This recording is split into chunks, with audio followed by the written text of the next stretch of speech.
السلام علیکم، کیسے ہیں آپ سب لوگ؟ امید ہے کہ آپ سب لوگ خیریت سے ہوں گے۔ رحیلہ خان کا ناول شروع کرتے ہیں۔ میری عاشقی تم ہی ہو۔ وہ فریش ہو کر آئینے کے سامنے آ کھڑا ہوا تھا۔ بلیک جینس اور بلیک ہی ٹی شرٹ پر فل سلیو جیکٹ پہنے وہ خود پر پرفیوم چھڑکتا آخری نظر خود کا جائزہ لیتا نظر لگ جانے کی حد تک پیارا لگ رہا تھا۔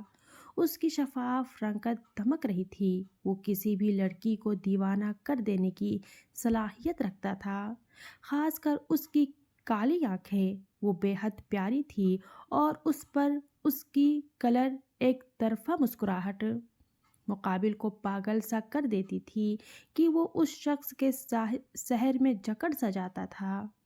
زرگام سکندر دلوں میں دھڑکنے کا ہنر بخوبی جانتا تھا۔ اس کے ہر ایک ادا سے ہی اس کی مغروریت چھلکتی تھی جو اسے سب سے مختلف بناتی تھی۔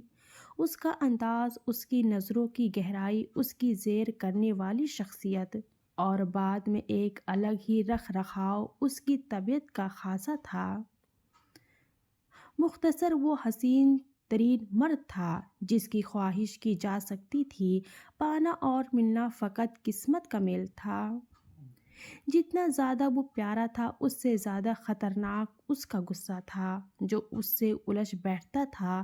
وہ اپنا ناقابل تلافی نقصان ضرور کر بیٹھتا تھا کہ معاف کرنا تو اس نے سیکھا ہی نہیں تھا۔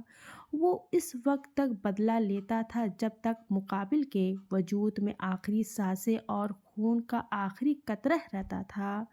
وہ ایک دنیا کے لیے ڈیول تھا اور اپنی دنیا کا ہیرو تھا۔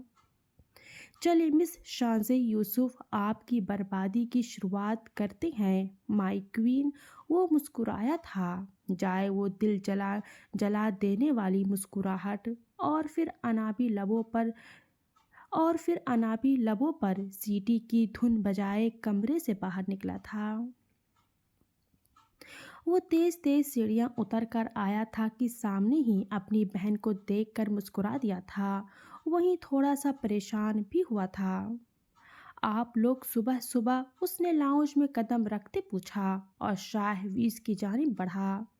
دوپہر ہو گئی ہے، البتہ تمہارا سورج ذرا دیر سے نکلتا ہے، سکندر خان نے گھوری سے نوازا، اور زرگام مسکرا کر شاہ ویز سے بغل گیر ہوا۔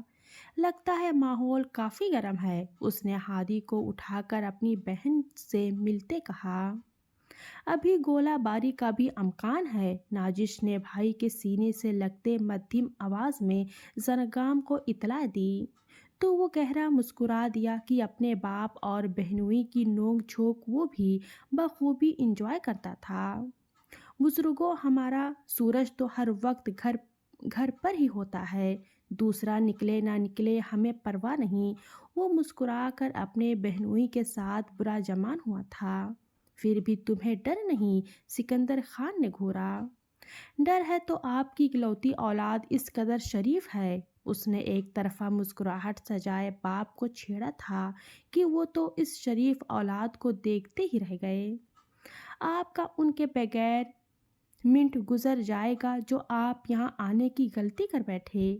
اب کی زرگام نے شاہ ویز کو چھیڑا تو سب کے لبوں پر مسکراہٹ در آئی، کیونکہ وہ جانتا تھا کہ اب اتنی آسانی سے تو اس کے باپ اپنی بیٹی کو جانے نہیں دے سکتے تھے۔ ماموں، مما تو بچانا۔ ہادی جلدی سے ماموں کے پاس آتا بولا تو شاہ ویز نے سخت نظروں سے ناجش کو دیکھا، جب ہی وہ مسکراہٹ دبا گئی۔ کیا مطلب؟ کیا ہوا تمہاری مما کو؟ زرگام چٹا چٹ اس کے گال کو چومتا ہوا بولا۔ کچھ نہیں، ویسے کل کھیل رہے تھے تو وہی بات اس کے ذہن میں بیٹھ گئی ہے کہ میری مما کو کچھ ہو نہ جائے۔ تم اس کی چھوڑو، یہ بتاؤ یونیورسٹی کیوں نہیں گئے؟ میر تو کب سے چلا گیا ہے۔ ناجش نے فوراً سے بات بدلی۔ جی میں بس اب جانے ہی لگا تھا، آپ کو دیکھ کر رک گیا۔ تبھی اس کے فون پر شاہ میر کی کال آنے لگی۔ بھائی اجازت دے، پھر ملاقات ہوتی ہے، وہ شاہ ویز سے بولا تو اس نے مسکرا کر سر ہلایا۔ میری تو کوئی عزت ہی نہیں۔ تبھی ہادی بول پڑا، کسی اسے اپنے ہینڈسم ماموں کا جانا برا لگا تھا کہ اس کی بات پر سب کا کہکا نکلا تھا۔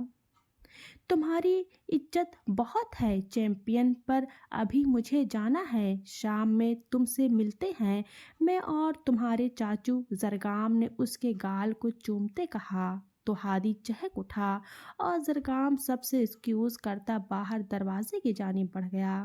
سمرین بیگم نے ناشتے کا کہا پر وہ سہولیت سے انکار کر گیا تھا۔ باپ پر گیا ہے، برداشت ہی نہیں۔ جبھی سکندر شاہ کی آواز گونجی، بالکل سسر صاحب، اب ہمیں بھی اجازت دے۔ اس نے مسکرا کر جان بوجھ کر ہمیں کا ذکر کیا، حالانکہ اس کا ارادہ شام تک نازش کو یہاں چھوڑنے کا تھا۔ ہماری بیٹی یہیں رہے گی، سکندر خان نے گھور کر جتایا۔ بیٹی آپ نے بیاہ دی ہے، اب یہ میری بیوی ہے اور میرے ساتھ جائے گی۔ مقابل بھی شاہ ویز تھا، کہاں باز آنے والا تھا۔ ناجس سے رشتے کی خاطر تو وہ سکندر خان سے بھی دشمنی مول لینے سے باز نہ آیا تھا، اور کس قدر دھمکیاں دی تھی کہ اسے کہ وہ ان کے پیار میں ولن نہ بنے، ورنہ وہ بھول جائے گا کہ وہ ان کا ہونے والا داماد ہے۔ اس کی یہی دھونس بھرے انداز ہی تو سکندر خان کو زج کرتی تھے۔ شاہ ویز کی ہٹ دھرمی پر پلوشا نے شکوہ کناہ نظروں سے اسے دیکھا۔ برخوردار، اب میری بیٹی اپنے باپ کے گھر آئی ہے اور کسی کی جرت نہیں جو اسے لے جائے، وہ اپنی بیٹی کو ساتھ لگاتے ہوئے بولے، جبکہ سمرین بیگم اپنے نواسے کی جانب متوجہ ہوئی تھیں، جو نہ جانے نانی کو کیا رام کہانیاں سنا رہا تھا۔ پر میرا گزارا ممکن نہیں ہے، اس لیے میں انہیں رات تو کبھی نہیں رکنے دے سکتا۔ وہ جس قدر بے باکی سے بولا تھا کہ پل بھر کے لیے سکندر خان بھی گڑبڑا سے گئے تھے کہ پھر لب بھیج کر اسے دیکھا۔ اس کے بے باکی پر نازش کے کانوں سے دھواں نکلتا محسوس ہوا تھا۔ بے شرمی کی تو آخری درجے پر پہنچ گئے ہو تم، سکندر صاحب نے لتاڑا۔ نوازش، ویسے آپ کو تو خوش ہونا چاہیے کہ آپ کا داماد پاگل ہے آپ کی بیٹی کے پیچھے، شاہ ویز مسکرا کر کہتا انہیں مزید پتنگیں لگا گیا تھا۔ نہیں، میں ذرا خوش نہیں ہوں، تم دور کر چکے ہو میری بیٹی کو۔ سکندر صاحب نے نازش کے سر پر لب رکھے تھے۔ اب یہ آپ کی مرضی ہے، میں تو بہت خوش ہوں اپنی بیوی کو اپنے پاس رکھ کر۔ وہ شانے اچکا گیا۔ اگر تم میرے داماد اور مہمان نہ ہوتے تو میں تمہیں اوپر کی سیر ضرور کرواتا۔ اس کی باتیں اب سکندر خان کی برداشت ختم کرتی جا رہی تھی کہ ایک دم سے شاہ ویز نے امڑ آنے والی مسکراہٹ دبائی۔ دونوں سسر داماد ساتھ ہوں گے تو سیر کا بھی مزہ آ جائے گا۔ پھر سے دل جلا کر اپنی جگہ سے اٹھا تھا۔ اوکے مما، اجازت دیں۔ وہ اپنی جگہ سے اٹھتا، داماد کی عزت میں وہ دونوں اور نازش بھی اٹھ کھڑے ہوئے تھے۔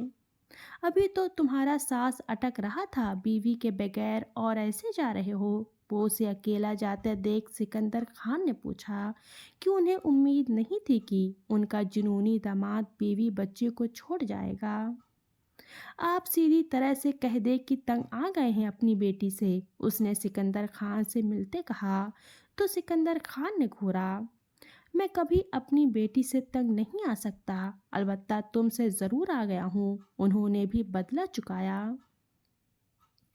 آپ اپنی برداشت کا دامن بڑھائے کہ اب مجھے تاعمر برداشت کرنا پڑے گا، وہ کہتا نازش کے قریب ہوتا اسے ساتھ لگا گیا کہ شاہ ویز کے اس عمل پر وہ بوکھلاہٹ زدہ ہوئی اور طرد سے فاصلہ بڑھانا چاہا، مگر وہ اس کی کوشش ناکام بنا گیا۔ دیکھا اس کا حال، میں اس کے ساتھ تمہیں نہیں بھیجوں گا اب بس۔ جبھی وہ نازش کی جانب متوجہ ہوتے غصے میں بولا، میں رات تک کا ویٹ بھی نہیں کروں گا سسر صاحب، اور ابھی اپنی زندگی کو واپس لے جاؤں گا۔ یہ جو کچھ وقت دیا ہے اس میں اپنی بیٹی کے دکھ سکھ سن لیں اور اپنی شفقت نچھاور کر لیں کہ آگے آپ کو یہ موقع لمبے عرصے بعد ملے گا۔ وہ نازش کے شانوں پر ہاتھ رکھتا ہوا بولا، تم مجھے دھمکا رہے ہو؟ سکندر خان تو غصے سے سرخ ہوئے تھے۔ میری مجال میں اپنی بیوی پر اپنا حق عیاں کر رہا ہوں۔ وہ لاپرواہی برتتا گیا، جبکہ ان کی اس لفاظی لڑائی میں نازش اور سمرین بیگم بالکل خاموش تھیں، اور ہادی اب باہر لان کی جانب بھاگ گیا تھا۔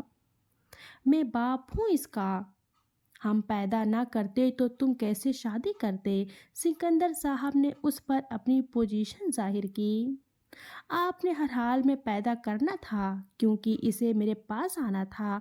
اس کے لیے میں آپ کا رہتی عمر تک شکر گزار رہوں گا۔ اس نے مسکرا کر کہتے انہیں بھی مسکرانے پر مجبور کیا تھا، جب شاہ ویز نے پلوشا کے ماتھے پر لب رکھے کہ اس کے بے باکی پر نازش گھور کر رہ گئی۔ میں رات آؤں گا اپنی بیوی اور بیٹے کو لینے۔ وہ ٹیبل سے اپنا پرس اٹھا کر ایک بار پھر سے سسر کو جج کر گیا تھا۔ نہیں جائے گی، یہ دونوں کچھ دن ادھر ہی رکیں گے تو ٹھیک ہے، پھر میں اپنی ماں کو لے جاؤں گا۔ اگر میری بیوی میرے ساتھ نہیں رہ سکتی تو آپ کی بیوی بھی آپ کے ساتھ نہیں رہ سکتی، شاہ ویز نے جتایا اور پھر باہر نکل گیا، جبکہ سکندر خان اپنے خوبر جوان داماد کے روپ میں بیٹے کی اس بات پر کھل کر مسکرا دیے۔ آخر میں تمہاری اس سے شادی نہ کرتا، یہ تب بھی مجھ سے میری بیوی کو چرانے کی دھمکیاں دیتا تھا۔ اس کی بات پر نازش کا بھی قہقہ لگا تھا۔ آخر کو میرے داماد نے آپ پر میری اہمیت ظاہر کی، ورنہ آپ تو مجھے بھولے ہوئے تھے، سمرین بیگم نے پہلو بدل کر کہا۔ بیگم اگر بھولا ہوتا تو آپ آج نانی نہ بنی ہوئی ہوتی، سکندر صاحب نے بیوی کو چھیڑا۔ تو ان دونوں باپ بیٹی نے چھت پھاڑ قہقہ لگایا تھا، اور سمرین بیگم سرخ ہوتی وہاں سے اٹھ گئی کہ اب سکندر خان کی توپوں کا رخ اس کی جانب تھا۔ سکندر خان اور سمرین بیگم کی شادی والدین کی پسند کی تھی۔ پہلی بار ایک دوسرے کو شادی کی رات دیکھا تھا۔ سکندر خان نے سارے خواب اور محبت اپنی شریک کے لیے سوچی ہوئی تھی، اور اس طرح ان کی زندگی کی حسین شروعات ہوئی تھی، اور دونوں ہی ایک دوسرے سے بے پناہ چاہت کرنے لگے تھے۔ شادی کے کچھ عرصے بعد ہی ان کے والدین کو بدلے کی خاطر کسی سیاسی حریف نے مار دیا تھا۔ اس کے بعد سے باپ کا بزنس اور ان کی جگہ سیاست میں جگہ سکندر خان نے سنبھال لی تھی۔ ان کی 2 اولادیں تھیں، بڑی بیٹی نازش سکندر اور چھوٹا زرگام سکندر۔ نازش کی شادی شاہ ویز سے ہوئی تھی، اور زرگام کے لیے اچھی لڑکی دیکھنی تھی۔ انہوں نے کیا دیکھنی تھی، اس نے خود دیکھنی تھی، اور نہ جانے کب ڈھونڈنی تھی۔ سمرین بیگم بس اپنے بیٹے کے جانب سے خوشخبری کے انتظار میں تھی۔ سائیں ملازم دوڑتا ہوا مردان خانے میں آیا تھا، جہاں دلاور خان مہمانوں سے گفتگو کر رہے تھے، تو دلاور بلوچ نے سوالیہ نگاہوں سے اسے دیکھا۔ جبھی اس کا خاص ملازم سلیم اس کے کان کی جانب جھکا تھا۔ سائیں، زوار بلوچ اور نیال بلوچ آئے ہیں اور سخت غصے میں ہیں، سلیم نے آگاہ کیا۔ کیا اندر بلاؤں انہیں؟ دلاور بلوچ نے فوراً حکم دیا۔ سائیں، انہوں نے انکار کر دیا ہے، وہ گھر کے باہر گاڑی میں ہیں، آپ کو یاد کر رہے ہیں، سلیم نے مؤدبانہ کہا تھا، تو دلاور بلوچ اپنی جگہ سے اٹھ کھڑا ہوا اور پھر جلدی سے باہر گیا کہ آپس کی جتنی مرضی دشمنی تھی، مگر بچوں کے لیے دل میں پیار آج بھی پہلے کی طرح تھا۔ کیا خبر ہے بختو؟ اسپیکر سے بے چین آواز ابھری تھی۔ صاحب، ہمارا پلان کام کر گیا ہے۔ شجاعت بلوچ کے دونوں بیٹے غصے میں دلاور بلوچ کے جانب گئے ہیں، لگتا ہے جنگ کا آغاز ہونے والا ہے، بختو نے کمینگی سے کہا۔ میں تو یہی چاہتا ہوں کہ یہ لوگ لڑ کر آپسی نفرت میں خاک ہو جائیں، اسپیکر سے مکروہ آواز گونجی تھی۔ جی صاحب، جیسا آپ چاہتے ہیں ویسا ہی ہوگا۔ تم ان پر نظر رکھو اور پل پل کی خبر مجھے دیتے رہنا۔ ان لوگوں میں جنگ چھڑے گی تو بربادی ہوگی، اور اس جنگ کو کیسے چھیڑنا ہے تجھے پتہ ہے؟ دوسری جانب سے نفرت آمیز لہجے میں ڈوبی آواز گونجی تھی۔ آپ بے فکر رہیں صاحب، میں شکایت کا موقع نہیں دوں گا۔ بختو تابع داری سے بولا تو مقابل نے ہنکار بھر کر کال رکھ دی۔ اللہ حافظ۔